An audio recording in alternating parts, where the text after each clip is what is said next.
मुहर्रम को जो वाक़या रूनुमा हुआ है, इसका आगाज सन 60 हिजरी को जिलहिज्जा के इब्तिदाई अय्याम में हुआ कि हजरत हुसैन रजी अल्लाह ताला अन्हु को पता चला कि हजरत अमीर मुआविया रजी अल्लाह ताला अन्हु की वफात हो गई है। वो अमीर मुआविया जिसकी बैत खुद हुसैन ने कर रखी थी। सुना जरा बात, आज इंशाअल्लाह मसला समझा के जाऊंगा।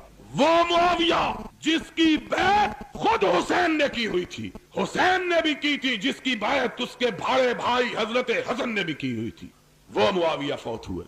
और जाकिर, वाइज और हमारे अनपढ़ मौलवी भी हजरत मुआविया का नाम लेते हुए हिचकिचाते हैं, उन पर दुश्मनाम देते हैं।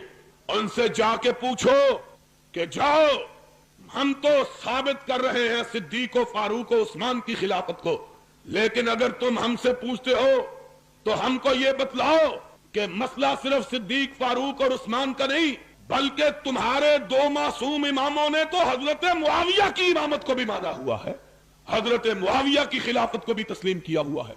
और अगर मुआविया की खिलाफत गलत थी तो सन 40 हिजरी से लेकर सन 60 हिजरी तक 20 साल के तवील अरसे में हुसैन ने मुआविया की खिलाफत को चैलेंज क्यों नहीं किया? बतलाओ।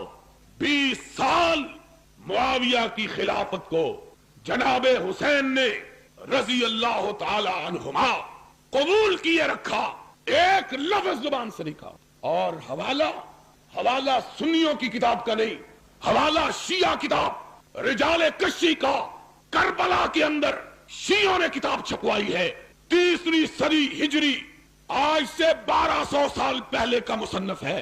और दूसरी किताब हयातुल कुलूब मुल्ला बाकिर मजलिसी ईरानी की, जो ईरान के शिया प्रेस ने छापी, उसका हवाला है। दोनों किताबों के अंदर लिखा है कि हजरत हसन रजी अल्लाह ताला अन्हु ने जब हजरत मुआविया रजी अल्लाह ताला अन्हु से सुलह की तो शराइत तय हुई। उसके बाद हजरत मुआविया रजी अल्लाह ताला अन्हु ने हजरत हुसैन की शराइत को तस्लीम किया, हजरत हसन की शराइत को तस्लीम किया। जब शराइत तस्लीम हो गई, हजरत हसन ने, अली के बेटे ने, खिलाफत से दस्तबरदार होकर उस मस्जिद के अंदर, जिस मस्जिद को उनके बाबा हजरत अली ने बनवाया था, उस मस्जिद के अंदर अपने बाप हजरत अली का मिंबर रखवाया और उस पर हजरत अमीर मुआविया को बिठाया। खुद नीचे बैठे, मुआविया को ऊपर बिठाया।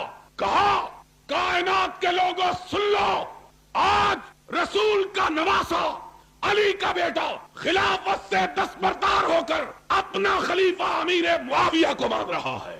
ये हजरत हसन रजी अल्लाह ताला अन्हु ने किया। जाओ, ये तुम्हारी दोनों किताबों का हवाला। खुद अकेले नहीं आए, हुसैन को साथ लेके आए, हुसैन को साथ लेके आए। अपनी फौजों का कमांडर कैस इब्न साद इब्न उबादा, वो भी साथ है। कहा, अमीर मुआविया रजी अल्लाह ताला अन्हु मेरा इमाम है। फिर हुसैन की तरफ देखा, उस हुसैन की तरफ जिनका नामे नामी इसमें गिरामी लेकर तुम सिद्दीक और फारूक पे कीचड़ उछालते हो, उस हुसैन की तरफ देखा। कहा, तुम वफाये हुसैन उठो, मैंने मुआविया की इमामत को माना है, तुम भी मुआविया के हाथ पे बैठ करके इसको अपना इमाम मानो। हजरत हुसैन उठे, हसन के बाद हजरत अमीर मुआविया की बैत की। फिर अपने कमांडर इन चीफ को हुक्म दिया, उठो, मुआविया की बैत करो। कहा, उठो, बैत करो। फौजी आदमी था, इधर देखा उधर देखा, अब क्या करूं? हजरत हुसैन की तरफ देखता। तेरी किताब का हवाला, मैं कहा करता हूं, उन्हीं की महफिल सवारता हूं, चिराग मेरा है रात उनकी, उन्हीं के मतलब की कह रहा हूं, जुबान मेरी है बात उनकी। जाओ, अगर कोई शिया दोस्त खड़ा है, उसे काबे के रब की कसम है, दुनिया के किसी जाकिर से पूछे, अगर कोई मां का लाल इस हवाले को गलत साबित करे, लाहौर में बैठ कर कहता हूं, अपनी इस मस्जिद में बैठ कर कहता हूं, मुंह मांगा इनाम दूंगा। और अगर हवाला सच्चा या अपनी किताब को आग लगा दे या अपने बातिल अकीदे को आग लगा दे, एक बात को मान, या अपना अकीदा छोड़ दे یا اپنی کتابوں کو چھوڑ دے. تیری کتابوں کے اندر لکھا ہے کہ قیس ابن سعد ابن عبادہ نے حسین کی طرف دیکھا. کیا کروں؟ معاویہ کھڑا ہے سامنے جس کے خلاف جنگیں لڑتا رہا ہوں. آج اس کے ہاتھ پہ کیسے بیعت کروں؟ حسین کی طرف دیکھا. حسین نے پلٹ کا جواب دیا تیری کتاب کا والا. کم فبایہ فإنہ امامی. اٹھا کیس، میری طرف کیا دیکھ رہے ہو؟ اور جس کے ہاتھ پہ حسن و حسین نے بیعت کی وہ پوری کائنات کا امام ہے. دنیا کا کوئی شخص اس کی امامت کو مانے بغیر رہ سکتا نہیں. قم فبایہ فإنہ امامی. اور جس کو تیرے دو معصوم اماموں نے امام مانا ہے تو اس کا انکار کرنے کی جرات کیسے کرتا ہے؟ ان کے خلاف کیسے بات کرتا ہے؟ یا سیدھی طرح بات کہے کہ تجھ کو اس بات کا علم ہے جس کو تیرے اماموں کا علم نہیں تھا، اور تو یا کہے کہ تو حق پر ہے اور تیرے امام حق پر نہیں تھے. معاذ اللہ. پھر وہ عقیدہ عصمت کا باقی رہتا. عقیدہ امامت کے لیے یہ ہے کہ امام وہ ہوتا ہے جس سے کوئی غلطی ہو سکتی تو ہے. ایک بھی امام نہیں. کتنے امام؟ ایک حسن اور دوسرا دونوں نے بیعت کی. تو بات یہ کہہ رہا تھا سن 60 ہجری میں، اور باتیں بتلاؤں تو پھر سن لو. آج تعلق کا عالم یہ تھا.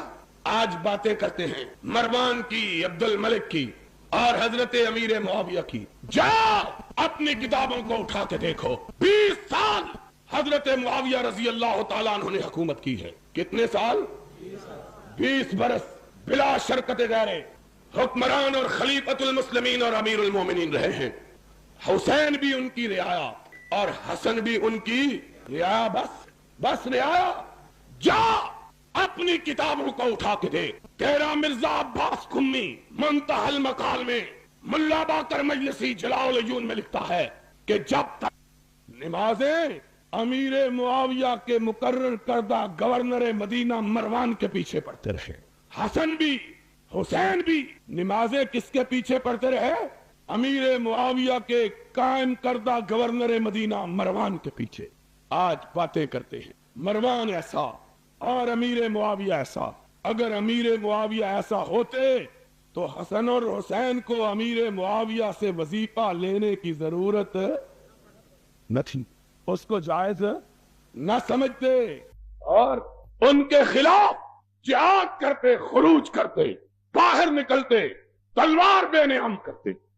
20 سال کے طویل عرصے میں ایک دفعہ 20 سال کے طویل عرصے میں ایک دفعہ بھی حضرت امیر معاویہ کے خلاف زبان شکوہ کو حرکت. آج یہاں مسئلہ کفر و اسلام کا بنا لیا ہے. کافر مسلمان، تیرے کہنے سے نہ کوئی کافر ہوتا ہے نہ تیرے کہنے سے کوئی مسلمان بنتا ہے. کون کافر کون مسلمان؟ میرا عقیدہ یہ ہے جس کے ہاتھ پہ حسن و حسین بیعت کرے وہ کبھی کافر ہو سکتا؟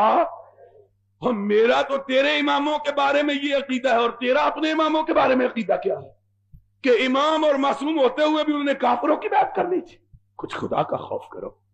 ابھی بتلاؤں گا تعلقات. تو بات یہ ہو رہی تھی سن 60 ہجری میں حضرت امیر معاویہ رضی اللہ تعالی عنہ کا انتقال ہوا.